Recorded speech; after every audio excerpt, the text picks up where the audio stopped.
I'm Tom from DIY Life Tech, and this is a look at how to use the Samsung Smart TV remote. So you can see my TV up on the wall over there. And the first button we're going to use is the power button. It's in the upper left here. And we're going to go ahead and press that to turn the TV on. And it doesn't actually have to be pointed directly at the TV. You can point it somewhere else in the room, but that's going to go ahead and turn the TV on for us. We're going to get that coming up. Now, a couple things we can do here. We can adjust the volume. That's the left little rocker switch on here. And it's a little confusing, but you press it down like this to adjust the volume down, and you press it up to adjust the volume up. So you can't press it in, you have to press it up or down. Now, this little button here is the channel changer, and this is going to change the channel that we are on. So again, same deal where we're going to press it up or down, and that'll work if you're in a streaming service, whatever you're in, you can do that. Another thing here, this is the back button. So if we do something on the TV and we want to go back, we can press that.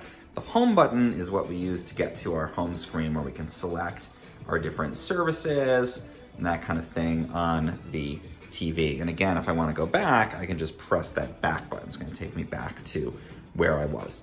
Now, if I'm watching like a streaming show that I can pause, I can go ahead and press the play and pause button here. It's not available because this is a live TV stream, but I can press the play and pause button for many services. The other ones to be aware of, there's a Netflix, a Prime Video, and a Samsung TV Plus button that takes you directly to those services. So if I want to go into my Netflix account, I can go ahead and press that Netflix button.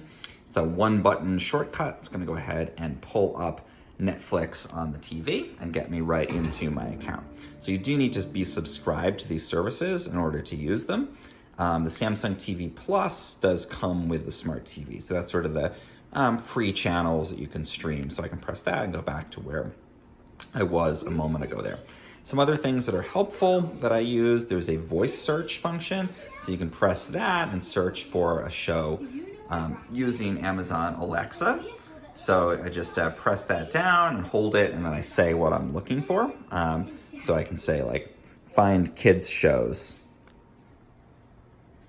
I release the button, and it'll go ahead and search that using Alexa.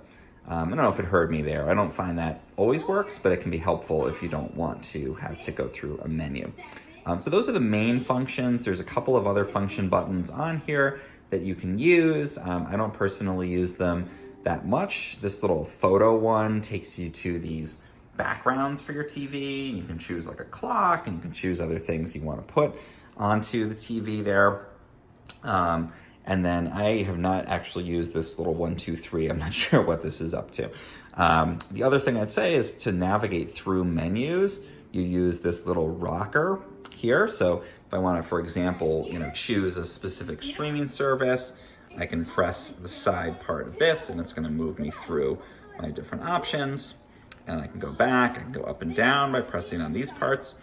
And then the final thing, if I want to go into one of these services, I press the middle part of the button here on the remote. That's going to take me into that service, like select something in the menu. So very intuitive, very easy to use remote here. If you found this helpful in any way, please do subscribe to our channel.